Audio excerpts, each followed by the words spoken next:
হাই বন্ধুরা, তোমরা সবাই ভালো আছেন তো? হ্যাঁ, তোমরা ভাল থাকলে আমিও ভাল।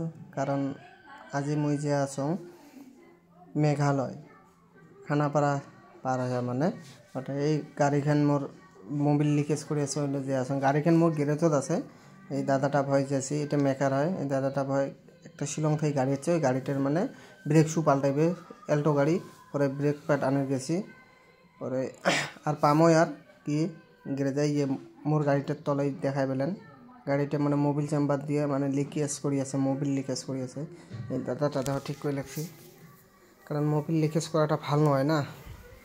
ওখানে মোবিল অল্প অল্প করে পড়লে তো বহুত পড়ে না, এই জন্য এটা নিয়ে আসছাম। এই দাদাটা ঠিক করে আছে। ওদিন তো দেখছেন ভিডিওটা, মোবিল পাল্টার ভিডিওটা তো দেখছেন, মোবিল চেম্বার সিধে করছাম। ওই জন্য আজি মানে গ্যাসকেটটা অল্প লাগার মানে কি হয়েছে না, ওই জন্য মানে আজি ঠিক করে লাগছে।